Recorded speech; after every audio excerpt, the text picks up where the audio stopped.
నమస్తే అండి, welcome to super food.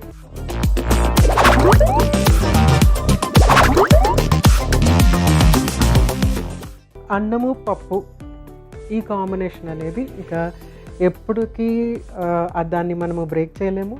And ఎప్పుడు కూడా ఆ టేస్ట్ అనేది కూడా ఇంకెక్కడ రాదనమాట. అన్నము పప్పు ఉంటే కనుక మనకు కావాల్సిన అమినో యాసిడ్ బ్యాలెన్స్ ఉంటుంది, మనకు కావాల్సిన కార్బోహైడ్రేట్ ఉంటుంది, మనకు కావాల్సిన ఫైబర్ కూడా అందులోంచి వచ్చేస్తూ ఉంటుంది. చాలా వరకు హీలింగ్ ఎలిమెంట్స్, యాంటాక్సిడెంట్స్ కూడా అందులోంచి వస్తూ ఉంటాయి అన్నమాట. బి వైటమిన్స్ కూడా అందులోంచి వచ్చేస్తూ ఉంటాయి. సో ఈ కాంబినేషన్ అనేది ఎక్సలెంట్ కాంబినేషన్. ఎవరైతే కనిపెట్టారో వాళ్ళకి డెఫినెట్గా 1000 నమస్కారాలు, మనం 1,000,000 నమస్కారాలు చేసుకోవాలి. ఎందుకంటే అంత మంచి బ్యాలెన్స్ అనమాట.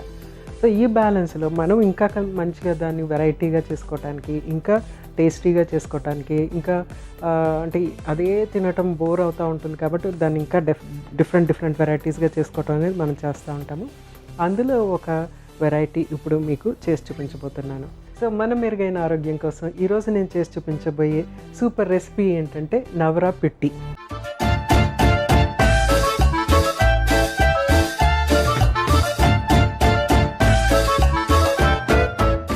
నవరా పిట్టికి కావాల్సిన పదార్థాలు ఏంటో ఒకసారి చూసేద్దాం. రెడ్ రైస్, కొబ్బరి తురుము, పెసరపప్పు, బెల్లం. Simple ingredients. ప్రొసీజర్ కూడా చాలా సింపుల్. కానీ ఒకటంటే ఒకటి మనం గుర్తుపెట్టుకోవాల్సింది ఏంటంటే ఈ పిట్టికి మనము రవ్వ ఉపయోగించాలన్నమాట. అంటే రైస్ రవ్వ ఉపయోగించితే చాలా ఎక్సలెంట్గా ఉంటుంది. నార్మల్ రైస్ పిట్టి అనేది నార్మల్ రైస్తో చేస్తూ ఉంటారు. రవ్వలాగా చేసుకుని దాన్ని ఆవిరి మీద ఉడికించి దానికి బెల్లము, తర్వాత కొబ్బరి తురుము వేసేసిన తర్వాత కావాలంటే నెయ్యి కానీ లేకుంటే నువ్వుల నూనె కూడా మిక్స్ చేసుకుని ఉండల్లాగా చేసుకుని తీసుకోవటం, లేకుంటే అలాగే పౌడర్ ఫామ్లో కూడా తీసేసుకుంటూ ఉంటారనమాట. అయితే ఇక్కడ నేనేం చేశానంటే అది ఓన్లీ రైస్తోనే చేస్తూ ఉంటారు. పిట్టి అనేది ఓన్లీ రైస్తో చేస్తూ ఉంటారు. ఇక్కడ నేనేం చేశానంటే కొంచెం పప్పు అనేది యాడ్ చేశాను. ముఖ్యంగా ఏంటంటే పప్పు యాడ్ చేయటం వల్ల ఏంటంటే అన్నము పప్పు కాంబినేషన్ అనమాట. ఇక్కడ అన్నము పప్పు కాంబినేషన్ అనేది పోషకాలు చక్కగా ఉంటాయి కాబట్టి నేను అన్నము పప్పు కాంబినేషన్ ఇక్కడ చేస్తున్నాను అనమాట. సో అందుకోసం అనేసి పెసరపప్పు చాలా ఈజీగా కుక్ అవుతుంది. ఆవిరి మీద మనం ఇక్కడ ఉడికించుతాం కాబట్టి పెసరపప్పు అనేది నేను ఇక్కడ తీసుకున్నాను. పెసరపప్పుని ముందుగా నానబెట్టేసుకోవాలన్నమాట. నానబెట్టుకున్న తర్వాత అది ఈజీగా కుక్ అయిపోతుంది.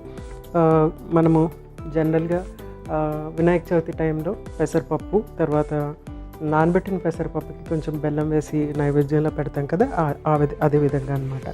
నెక్స్ట్ ఏంటంటే ఈ రెడ్ రైస్ని ఫస్ట్ వాష్ చేసేసి నానబెట్టి తర్వాత ఎండలో డ్రై చేసిన తర్వాత అప్పుడు ఉపయోగించాలన్నమాట. అప్పుడు ఉపయోగించితే మనకి ఈ రెసిపీ ఏదైతే ఉందో అది చక్కగా టేస్టీగా ఉంటుంది, అరగటానికి ఈజీగా ఉంటుంది, కరెక్ట్గా రెడీ అవుతుంది అనమాట. సో ఆ ప్రాసెస్లో నేను ఆల్రెడీ పెసరపప్పు నానబెట్టి వాటర్ని అంతా డ్రై చేసి పెట్టేశాను. నెక్స్ట్ ఏంటంటే రెడ్ రైస్ని నానబెట్టి దాన్ని శుభ్రంగా వాష్ చేసిన తర్వాత డ్రై చేసి తీసుకొచ్చాను అనమాట. సో దీన్ని మనము గ్రైండ్ చేసుకుందాం.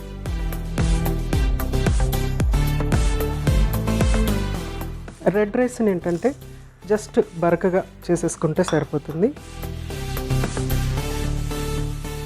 ఎక్కువ అవసరం లేదు. అంటే పిండిలాగా ఉన్నా కూడా ఓకే, కానీ రవ్వలాగా ఉంటే కనుక గ్రెయినీగా ఉంటుంది అనమాట, తినడానికి బాగుంటుంది.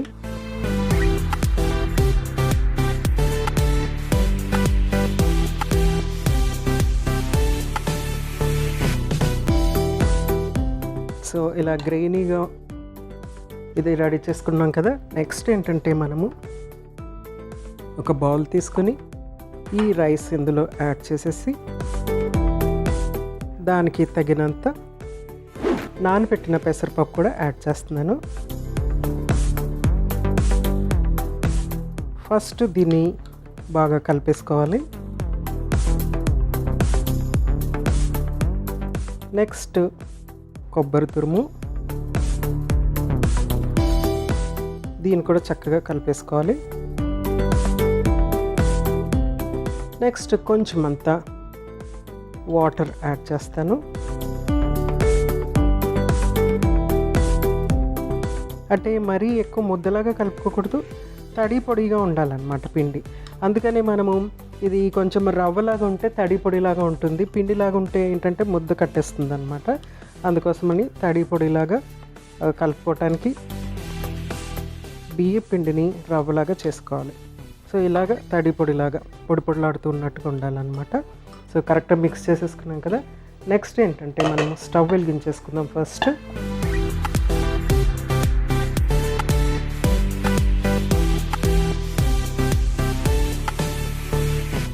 తర్వాత వాటర్ వేసేసుకుని, మామూలుగా అయితే అమ్మమ్మలు నాయనమ్మలు ఏం చేసేవారు, ఒక కుండలో నీళ్లు వేసి దానికి చక్కగా ఒక గుడ్డ కట్టి అది ఆవిరి వస్తున్నప్పుడు దీన్ని దాని మీద పెట్టి తర్వాత ఆవిరి మీద ఉడికించేవారు అనమాట. ఇప్పుడు మనము ఏం చేస్తున్నామంటే ఇడ్లీ రేక్ తీసుకొని దీంట్లో ఇది మనం యాడ్ చేసేసుకొని ఆవిరి మీద ఉడికించేసుకోవటం.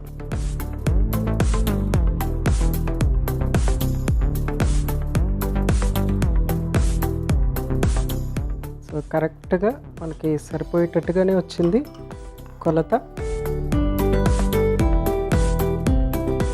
దీన్ని కరెక్ట్ ఇందులో పెట్టేసేసి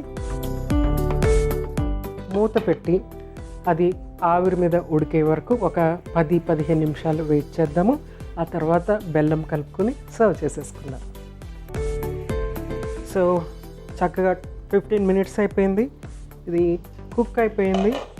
స్టవ్ ఆఫ్ చేసేసుకొని దీన్ని మనం నెక్స్ట్ ప్రాసెస్లోకి వెళ్ళిపోదాము.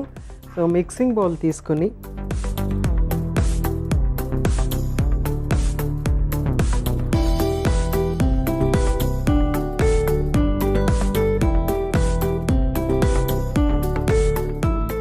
సో చూడండి చక్కగా ఆవిరికి ఎలాగా కుక్ అయిపోయిందో. దీంట్లో తీసుకుని దీనికి కొంచెం అంత బెల్లం యాడ్ చేసేసుకుంటే మనకి కావాల్సిన నవరా పిట్టి రెడీ. సో ఇలా తడి పొడిగా ఉండాలి, ముద్దలాగా అవ్వకూడదు. సో చక్కగా రెడీ అయిపోయింది. బెల్లం యాడ్ చేస్తున్నాను.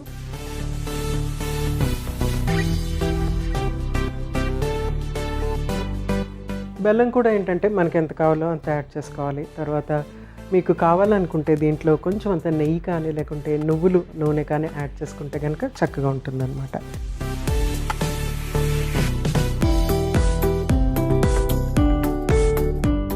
దీన్ని యాజ్ ఇట్ ఈస్ ఇలాగే తీసేసుకోవచ్చు, లేకుంటే లడ్డూలాగా కూడా చేసుకుని తీసుకోవచ్చు. ఎందుకంటే చక్కగా బెల్లం కలిపేటప్పటికి ఏంటంటే అది లడ్డూలా కూడా తయారవుతుంది.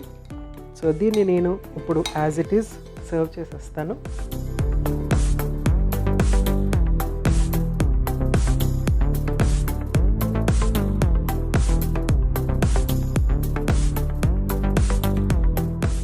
సో చక్కటి స్వీట్ అని చెప్పుకోవచ్చు.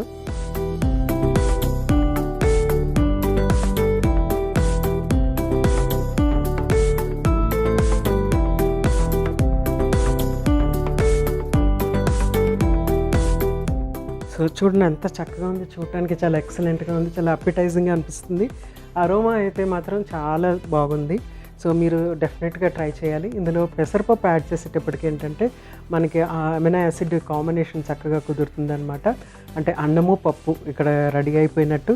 దానికి కొంచెం ఎనర్జీ యాడ్ చేసాము అంటే బెల్లం యాడ్ చేసాము.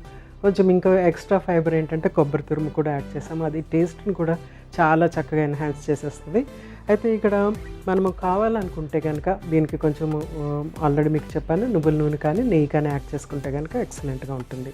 ఇది చక్కటి ఒక స్వీట్ తినాలనుకున్నప్పుడు ఇలా తయారు చేసుకోవచ్చు. ఆవిరి మీద ఉడికించింది కాబట్టి దీంట్లో ఎక్కువ ఫ్యాట్ అనేది ఏమి అంటే మనము విజిబుల్గా ఫ్యాట్ యాడ్ చేయటం అనేది జరగదనమాట. అన్లెస్ మనము నెయ్యి కానీ లేకుంటే నువ్వుల నూనె కానీ యాడ్ చేస్తే తప్పితే ఆవిరి మీద ఉడికించింది కాబట్టి అందుకని ఎక్సలెంట్గా ఉంటుందన్నమాట. ఫ్యాట్ యాడ్ చేయకుండా ఉన్నందుకు ఒక హెల్దీ ఆప్షన్ అని మనం చెప్పుకోవచ్చు అనమాట. సో ఈ ఆప్షను మనం పెరిగే పిల్లలకి, టీనేజ్ పిల్లలకి, తర్వాత స్నాక్ లాగా ఇవ్వచ్చు, బ్రేక్ఫాస్ట్ లాగా ఇవ్వచ్చు, లంచ్ లాగా ఇవ్వచ్చు, డిన్నర్ లాగా ఇవ్వచ్చు, ఎలాగైనా ఇవ్వచ్చు. ఒక మీల్ అనుకోండి, చిన్న మీలు పెద్ద మీలు మీరు ఎలాగా అనుకుంటే అలాగే ఇవ్వచ్చు. అలాగే నార్మల్ అడల్ట్కి, అలాగే ఏజ్ ఎక్కువగా ఉన్న, వయసు ఎక్కువగా ఉన్న వాళ్ళకి కూడా ఇది మంచి స్నాక్ అవుతుంది అనమాట. చిన్న స్నాక్ల కింద ఇచ్చేయచ్చు. నవరా పిట్టి రెడీ అయిపోయింది. రెడ్ రైస్ గురించి మరికొన్ని ప్రయోజనాలు మరొకసారి మీకోసం.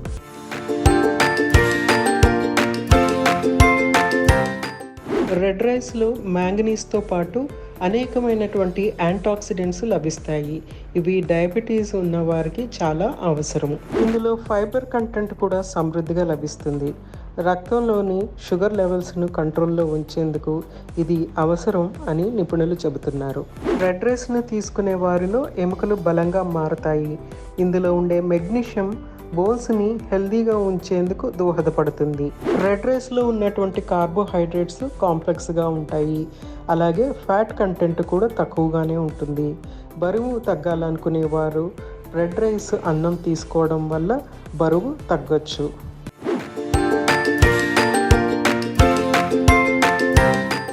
చూసారు కదండి, నవరా పిట్టి చాలా సింపుల్, ఈజీగా చేసుకోవచ్చు. ఇది బ్రేక్ఫాస్ట్లో తినొచ్చు, లంచ్ లాగా తినొచ్చు, లేదంటే డిన్నర్ లాగా తీసుకోవచ్చు, లేదంటే స్నాక్ లాగా కూడా తీసుకోవచ్చు. లంచ్ బాక్స్లో పెట్టుకోవచ్చు.